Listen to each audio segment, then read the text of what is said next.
Competition level प्रश्नोत्तर शुरू करने से पहले हम कुछ और इंपॉर्टेंट पॉइंट्स देखेंगे।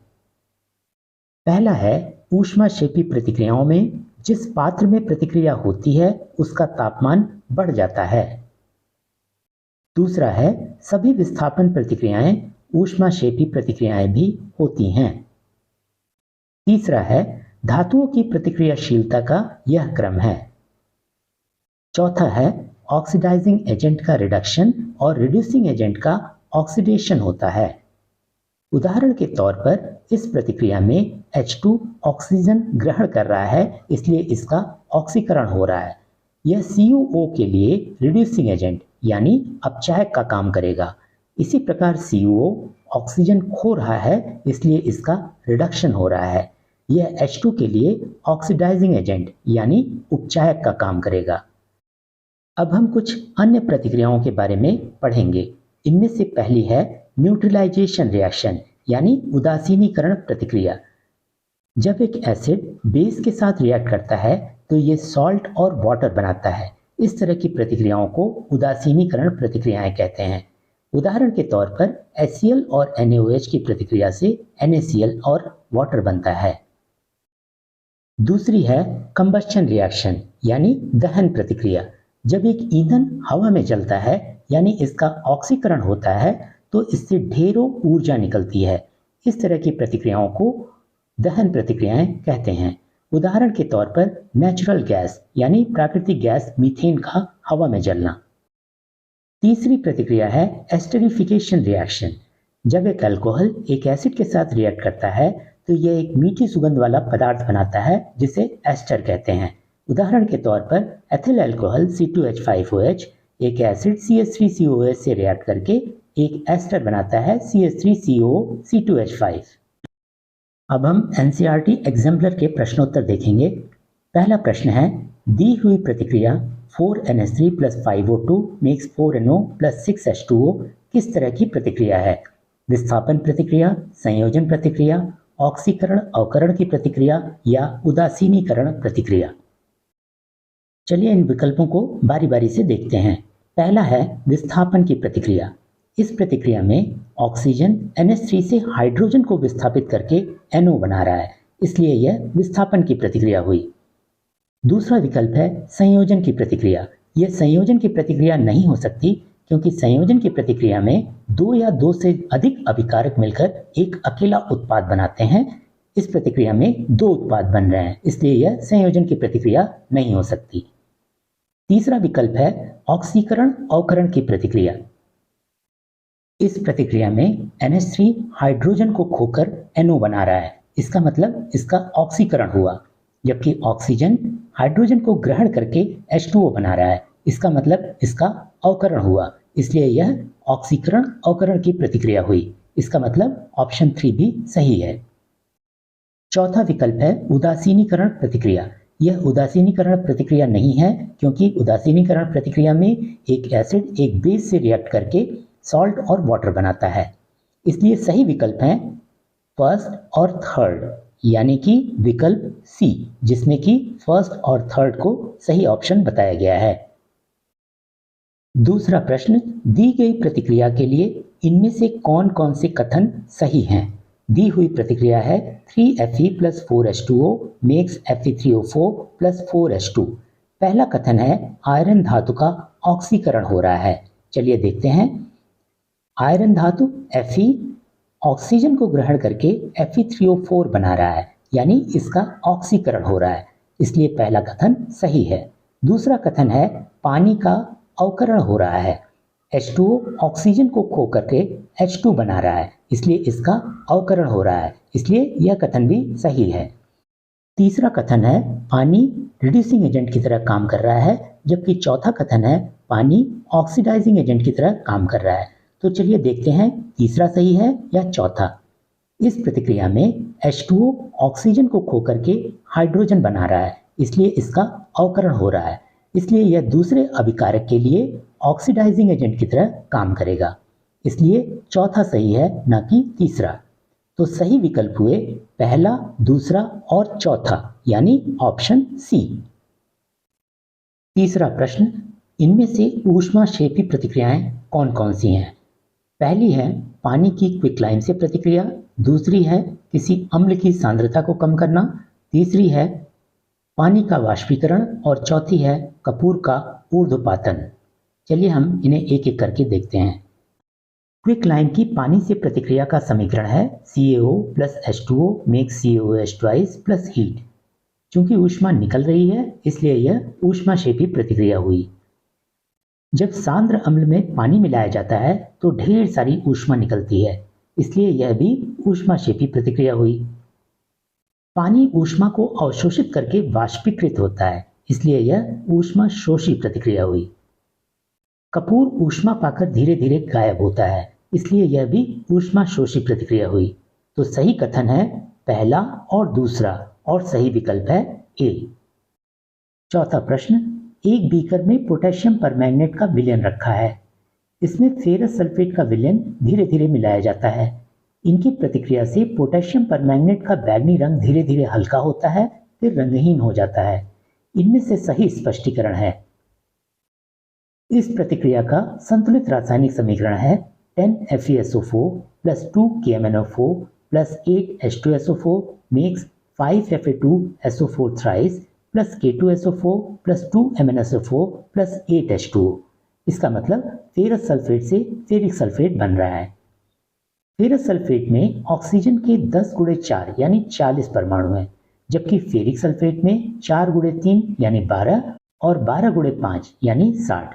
इसका मतलब हुआ फेरस सल्फेट का ऑक्सीकरण हो रहा है, यह ऑक्सीजन के 20 परमाणुओं को ग्रहण कर रहा है। इससे यह निष्कर्ष निकलता है कि इस प्रतिक्रिया में दूसरा अभिकारक यानी KMnO4 ऑक्सीडाइजिंग एजेंट है, इसलिए सही विकल्प है ए।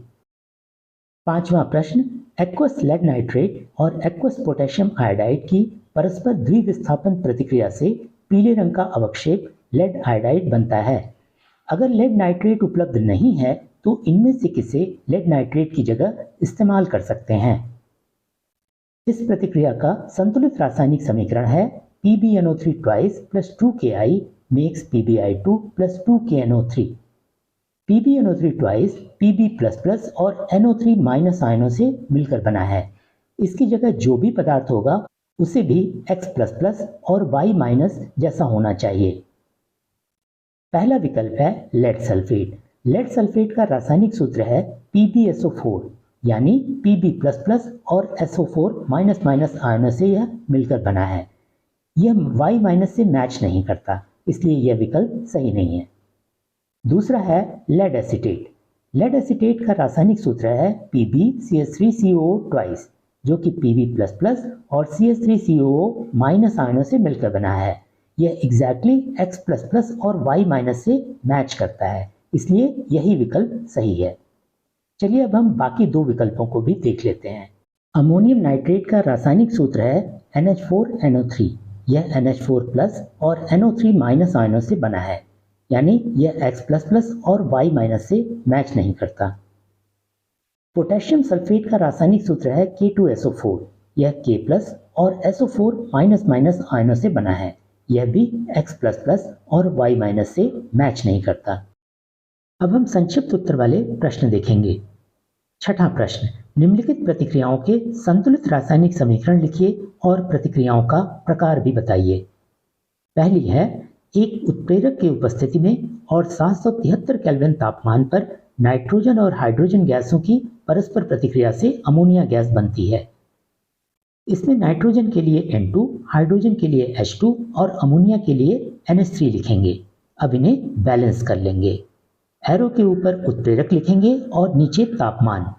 यह संयोजन की प्रतिक्रिया है क्योंकि दो अभिकारक मिलकर एक उत्पाद बना रहे हैं। दूसरी प्रतिक्रिया है सोडियम हाइड्रोक्साइड और एसिटिक एसिड विलयन की परस्पर प्रतिक्रिया से सोडियम एसीटेट और पानी बनता है। सोडियम हाइड्रोक्साइड की जगह NaOH, एसिटिक एसिड की जगह CH3COOH, सोडियम एसीटेट की जगह CH3COONA और पानी की जगह H2O लिखेंगे। यह एक संतुलित रासायनिक समीकरण है। यह एक द्विविस्थापन और उदासीनीकरण की प्रतिक्रिया है। चलिए देखते हैं कैसे। NaOH Na+ और OH- आयनों से बना है। CH3COH CH3COO- और H+ आयनों से बना है। Na प्लस और CH3COO माइनस मिलकर CH3COO Na बना रहे हैं। इसी प्रकार H प्लस और OH माइनस मिलकर H2O बना रहे हैं। इस प्रकार आयनों की अदला बदली हो रही है और यह द्विविस्थापन प्रतिक्रिया हुई। इस प्रक्रिया में एक एसिड CH3COH एक बेस NaOH से प्रतिक्रिया करके सॉल्ट CH3COONA और पानी बनाता है, इसलिए यह उदासीनीकरण की प्रतिक्रिया भी हुई। तीसरी प्रतिक्रिया है सांद्र H2SO4 की उपस्थिति में एथेनॉल और एथेनोइक एसिड की प्रतिक्रिया से एथिल एसीटेट बनता है। एथेनॉल या एथिल अल्कोहल की जगह C2H5OH, एथेनोइक एसिड की जगह CH3COH, एथिल एसीटेट की जगह CH3COO C2H5 लिखेंगे। सांद्र H2SO4 को दिखाने के लिए एरो के ऊपर H+ लिखेंगे। यह एक संतुलित रासायनिक समीकरण है। यह एक द्विविस्थापन और एस्टरिफिकेशन प्रतिक्रिया है। चलिए देखते हैं कैसे। C2H5OH C2H5+ और OH माइनस आयनों से बना है। CH3COH CH3COO- और H+ आयनों से बना है। C2H5+ CH3COO- आयन से मिलकर CH3COO C2H5 बनाता है। इसी प्रकार H+ OH- से मिलकर H2O बनाता है। इस प्रकार आयनों की अदला बदली होती है, मतलब यह द्विविस्थापन प्रतिक्रिया हुई। इस प्रतिक्रिया में एक एसिड CH3COH एक अल्कोहल C2H5OH से मिलकर एस्टर CH3CO C2H5 बना रहा है, इसलिए यह एक एस्टरिफिकेशन प्रतिक्रिया भी हुई। चौथी प्रतिक्रिया है एथीन को हवा में ऑक्सीजन की उपस्थिति में जलाने पर कार्बन डाइऑक्साइड गैस और पानी बनता है, साथ ही ऊष्मा और प्रकाश निकलते हैं। एथीन की जगह C2H4, ऑक्सीजन की जगह O2, कार्बन डाइऑक्साइड की जगह CO2 और पानी की जगह H2O लिखेंगे। संतुलित रासायनिक समीकरण है C2H4 + 3O2 makes 2CO2 + 2H2O + heat + light। यह ऑक्सीकरण अवकरण और दहन की प्रतिक्रिया है। इस प्रतिक्रिया में C2H4 हाइड्रोजन को खोकर CO2 बना रहा है, इसलिए C2H4 का ऑक्सीकरण हुआ। ऑक्सीजन हाइड्रोजन को ग्रहण करके H2O बना रहा है, इसलिए ऑक्सीजन का अवकरण हुआ। इस तरह से यह ऑक्सीकरण अवकरण की प्रतिक्रिया हुई। इस प्रतिक्रिया में C2H4 का ऑक्सीजन की उपस्थिति में दहन हो रहा है, जिसकी वजह से ऊष्मा निकल रही है, इसलिए यह कंबस्टन यानी दहन की प्रतिक्रिया भी हुई। सातवां प्रश्न, इन रासायनिक प्रतिक्रियाओं में X और Y की जगह उपयुक्त शब्द लिखने हैं। पहला प्रश्न, PbNO3 twice aqueous plus 2Ki aqueous makes PbI2X plus 2KNO3Y। हम जानते हैं कि इस रासायनिक प्रतिक्रिया में लेड आयोडाइड का पीले रंग का अवक्षेप बनता है, यानी X की जगह S आएगा, S यानी सॉलिड। KNO3 का एक्वस सोल्यूशन होता है, यानी पानी में विलयन, इसलिए Y की जगह AQ लिखा जाएगा। दूसरी रासायनिक प्रतिक्रिया है CuS plus 2AgNO3 aqueous makes CuNO3 twice aqueous plus XS। इसका संतुलित रासायनिक समीकरण है CuS plus 2AgNO3 aqueous makes CuNO3 twice aqueous plus 2AgS, इसलिए X की जगह 2Ag आएगा। तीसरी रासायनिक प्रतिक्रिया है ZnS plus H2SO4 aqueous makes ZnSO4X plus H2Y। हम जानते हैं कि ZnSO4 का एक्वस सोल्यूशन होता है, इसलिए X की जगह AQ और Y की जगह G यानी गैस आएगा। चौथी रासायनिक प्रतिक्रिया है CaCO3S एरो के ऊपर X CaOS plus CO2G। हम जानते हैं कि कैल्शियम कार्बोनेट को हीट करने पर कैल्शियम ऑक्साइड और कार्बन डाइऑक्साइड बनता है, इसका मतलब X की जगह हीट लिखा जाएगा। आठवां प्रश्न, इन रासायनिक प्रतिक्रियाओं में कौन से अभिकारक रिड्यूसिंग एजेंट हैं? हम जानते हैं कि किसी रासायनिक प्रतिक्रिया में जिस अभिकारक का ऑक्सीकरण होता है वह दूसरे अभिकारक के लिए रिड्यूसिंग एजेंट होता है, यानी हमें पहचानना है कि किसी रासायनिक प्रतिक्रिया में किस अभिकारक का ऑक्सीकरण हो रहा है। पहली प्रतिक्रिया है 4NH3 plus 5O2 makes 4NO plus 6H2O। इस प्रतिक्रिया में NH3 हाइड्रोजन को खोकर NO बना रहा है, इसलिए इसका ऑक्सीकरण हुआ, इसलिए NH3 O2 के लिए रिड्यूसिंग एजेंट का काम करेगा। दूसरी प्रतिक्रिया है H2O plus F2 makes HF plus HOF। इस प्रतिक्रिया में H2O हाइड्रोजन को खोकर HOF बना रहा है, इसलिए इसका ऑक्सीकरण हुआ। इसलिए H2O F2 के लिए रिड्यूसिंग एजेंट का काम करेगा। तीसरी प्रतिक्रिया है Fe2O3 + 3CO makes 2Fe + 3CO2। इस प्रतिक्रिया में CO ऑक्सीजन को ग्रहण करके CO2 बना रहा है, इसलिए इसका ऑक्सीकरण हुआ। इसलिए CO Fe2O3 के लिए रिड्यूसिंग एजेंट का काम करेगा। चौथी प्रतिक्रिया है 2H2 + O2 मेक्स 2H2O। इस प्रतिक्रिया में H2 ऑक्सीजन को ग्रहण करके H2O बना रहा है, इसलिए इसका ऑक्सीकरण हुआ। इसलिए H2 O2 के लिए रिड्यूसिंग एजेंट का काम करेगा। 9वां प्रश्न, जुगनू रात में रोशनी करते हुए क्यों दिखाई देते हैं? इसका उत्तर है, जुगनू के पेट में ल्यूसीफेरेज नामक एंजाइम का स्राव होता है। ल्यूसीफेरेज की उपस्थिति में जब ऑक्सीजन, कैल्शियम, एटीपी और ल्यूसीफेरिन से प्रतिक्रिया करता है तो ऑक्सील्यूसीफेरिन नामक नया पदार्थ बनता है। साथ ही ऊष्मा और प्रकाश निकलता है। अब हम विस्तृत उत्तरीय प्रश्न देखेंगे। 10वां प्रश्न, एक परख नली में कॉपर नाइट्रेट के नीले रंग के पाउडर को गर्म करने पर काले रंग का कॉपर ऑक्साइड, ऑक्सीजन गैस और भूरे रंग की गैस X बनती है। पहला भाग, इस प्रतिक्रिया के लिए एक संतुलित रासायनिक समीकरण लिखिए। संतुलित रासायनिक समीकरण है 2CuNO3 twice makes 2CuO + 4NO2 + O2। दूसरा भाग है, भूरे रंग की गैस X का नाम लिखिए। यह गैस है NO2 यानी नाइट्रोजन डाइऑक्साइड। तीसरा भाग, इस प्रतिक्रिया का प्रकार बताइए। यह अपघटन की प्रतिक्रिया है। चौथा भाग, गैस X के पानी में विलयन का pH रेंज क्या होगा? जब NO2 H2O से प्रतिक्रिया करता है तो नाइट्रस एसिड और नाइट्रिक एसिड बनते हैं, यानी विलयन एसिडिक होगा, इसलिए pH वैल्यू 7 से कम होगी। 11वां प्रश्न, किसी रासायनिक प्रतिक्रिया में बनने वाली इन गैसों की पहचान कैसे करेंगे? गैसें हैं CO2, SO2, O2 और H2। कार्बन डाइऑक्साइड गैस को जब लाइम वाटर से पास किया जाता है तो लाइम वाटर का रंग दूधिया हो जाता है। Sulphur dioxide strong reducing agent है। जब इसे एसिडिक पोटेशियम परमैंगनेट विलयन से पास करते हैं तो विलयन का रंग बैगनी से रंगहीन हो जाता है।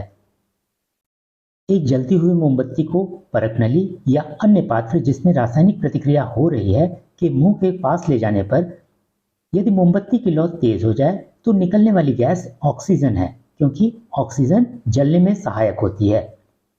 और यदि पॉप साउंड आए तो निकलने वाली गैस हाइड्रोजन है।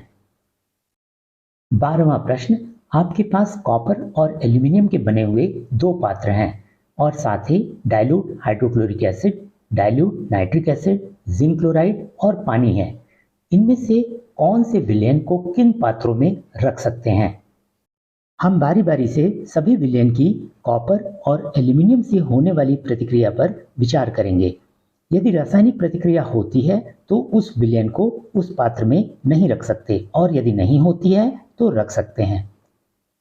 कॉपर डाइल्यूट हाइड्रोक्लोरिक एसिड से प्रतिक्रिया नहीं करता, इसलिए डाइल्यूट HCl को कॉपर के पात्र में रख सकते हैं। कॉपर डाइल्यूट नाइट्रिक एसिड से प्रतिक्रिया करता है, इसलिए डाइल्यूट नाइट्रिक एसिड को कॉपर के पात्र में नहीं रख सकते। संतुलित रासायनिक समीकरण है 3Cu + 8HNO3 makes 3CuNO3 twice + 2NO + 4H2O। Copper zinc की तुलना में कम प्रतिक्रियाशील है, इसलिए यह जिंक क्लोराइड विलयन से जिंक को विस्थापित नहीं कर सकता, इसलिए कोई रासायनिक प्रतिक्रिया नहीं होगी। इसलिए जिंक क्लोराइड को कॉपर के पात्र में रख सकते हैं। कॉपर पानी से प्रतिक्रिया नहीं करता, इसलिए पानी को कॉपर के पात्र में रख सकते हैं। रिएक्टिविटी सीरीज में एल्यूमिनियम कॉपर की तुलना में अधिक प्रतिक्रियाशील होता है। एल्यूमिनियम डाइल्यूट HCl से रिएक्ट करके सॉल्ट बनाता है, इसलिए डाइल्यूट HCl को एल्यूमिनियम के पात्र में नहीं रख सकते। प्रतिक्रिया का संतुलित रासायनिक समीकरण है 2Al + 6HCl makes 2AlCl3 + 3H2। Aluminium dilute nitric acid से प्रतिक्रिया करके एल्यूमिनियम ऑक्साइड की एक परत बना लेता है जो एल्यूमिनियम का और ऑक्सीडेशन नहीं होने देती। इसलिए डाइल्यूट नाइट्रिक एसिड को एल्यूमिनियम के पात्र में रख सकते हैं। एल्यूमिनियम जिंक की तुलना में अधिक प्रतिक्रियाशील है। यह जिंक क्लोराइड विलयन से जिंक को विस्थापित करके एल्यूमिनियम क्लोराइड बना लेता है, इसलिए जिंक क्लोराइड को एल्यूमिनियम के पात्र में नहीं रख सकते। प्रतिक्रिया का संतुलित रासायनिक समीकरण है 2Al plus 3ZnCl2 makes 2AlCl3 plus 3Zn। Aluminium ठंडे पानी से प्रतिक्रिया नहीं करता। एल्यूमिनियम भाप से प्रतिक्रिया करके एल्यूमिनियम ऑक्साइड की एक परत बना लेता है जो एल्यूमिनियम का और ऑक्सीडेशन नहीं होने देती, इसलिए पानी को एल्यूमिनियम के पात्र में रख सकते हैं। अब हम ओलंपियाड के कुछ प्रश्नोत्तर देखेंगे। इन्हें मैंने MTG लर्निंग की NSO ओलंपियाड वर्कबुक से लिया है। 4 बीकर में aluminium sulphate, zinc sulphate, iron sulphate और कॉपर सल्फेट के विलयन रखे हैं। 4 विद्यार्थी P, Q, R और S ने इनके रंग नोट कर लिए। अब इन बीकरों में जिंक रॉड डाल दी जाती है और सेटअप को कुछ समय के लिए छोड़ दिया जाता है। कुछ समय बाद चारों विद्यार्थियों ने फिर से इन सभी विलयनों के रंग को नोट कर लिया। इस टेबल में प्रतिक्रिया से पहले और बाद में सभी विद्यार्थियों के ऑब्जर्वेशंस लिखे हुए हैं। किस विद्यार्थी के सभी ऑब्जर्वेशंस सही हैं? पहले बीकर में जिंक और एल्यूमिनियम सल्फेट के बीच कोई प्रतिक्रिया नहीं होगी, क्योंकि जिंक एल्यूमिनियम से कम प्रतिक्रियाशील है, इसलिए यह एल्यूमिनियम को एल्यूमिनियम सल्फेट के विलयन से विस्थापित नहीं कर सकता। इसका मतलब विलयन का रंग प्रतिक्रिया से पहले और बाद में परिवर्तित नहीं होगा। दूसरे बीकर में जिंक और जिंक सल्फेट के बीच भी कोई प्रतिक्रिया नहीं होगी, क्योंकि ये जिंक अपने आप को विस्थापित नहीं कर सकता, इसलिए प्रतिक्रिया से पहले और बाद में इसमें भी विलयन का रंग नहीं बदलेगा। तीसरे बीकर में जिंक और आयरन सल्फेट के बीच में प्रतिक्रिया होगी, क्योंकि जिंक आयरन से अधिक प्रतिक्रियाशील है, इसलिए यह आयरन को आयरन सल्फेट से विस्थापित करके जिंक सल्फेट बना लेगा, यानी तीसरे बीकर में विलयन का रंग बदलेगा। चौथे बीकर में जिंक कॉपर सल्फेट विलयन से कॉपर को विस्थापित कर देगा, क्योंकि जिंक कॉपर से अधिक प्रतिक्रियाशील है, यानी चौथे बीकर में भी विलयन का रंग बदलेगा। चलिए एक बार फिर से टेबल को देखते हैं। स्टूडेंट P के ऑब्जर्वेशन में पहले और दूसरे बीकर के विलयन का रंग नहीं बदल रहा है, जबकि तीसरे और चौथे बीकर के विलयन का रंग बदल रहा है, इसलिए स्टूडेंट P के सारे ऑब्जर्वेशंस सही हैं। 14वां प्रश्न, लेड नाइट्रेट क्रिस्टल्स को हवा में जलाया जाता है, इनमें से कौन कौन से ऑब्जर्वेशंस सही हैं? पहला, यह एक द्विविस्थापन की प्रतिक्रिया है। दूसरा, भूरे रंग की गैस NO2 बनती है। तीसरा, परत नली में काले रंग का पदार्थ बच जाता है। इस प्रतिक्रिया का संतुलित रासायनिक समीकरण है 2PbNO3 twice when heated makes 2PbO plus 4NO2 plus O2। पहला कथन गलत है। यह एक अपघटन की प्रतिक्रिया है। लेड नाइट्रेट अपघटित होकर लेड ऑक्साइड, नाइट्रोजन डाइऑक्साइड और ऑक्सीजन गैस बनाता है। दूसरा कथन सही है, भूरे रंग की गैस NO2 बनती है। तीसरा कथन गलत है। परत नली में काले रंग का नहीं बल्कि पीले रंग का पदार्थ लेड ऑक्साइड बच जाता है, इसलिए सिर्फ दूसरा ऑब्जर्वेशन सही है और सही विकल्प है डी। अंतिम प्रश्न, 10वीं की छात्रा रूपाली ने 4 बीकर लिए। पहले में 20 ml पानी और K2SO4 को मिला लिया, दूसरे में 20 ml पानी और NH4NO3 को मिला लिया, तीसरे में 20 ml पानी और CuSO4 को मिला लिया, चौथे में 20 ml CuSO4 और जिंक के टुकड़े मिला लिए। इनमें से कौन सा विकल्प सही है? पहले बीकर में K2SO4 पानी में शीघ्रता से घुल जाएगा। यह एक ऊष्माक्षेपी प्रतिक्रिया है, इसलिए बीकर का तापमान बढ़ जाएगा। दूसरे बीकर में NH4NO3 पानी से ऊष्मा लेगा। यह एक ऊष्माशोषी प्रतिक्रिया है, इसलिए बीकर का तापमान कम हो जाएगा।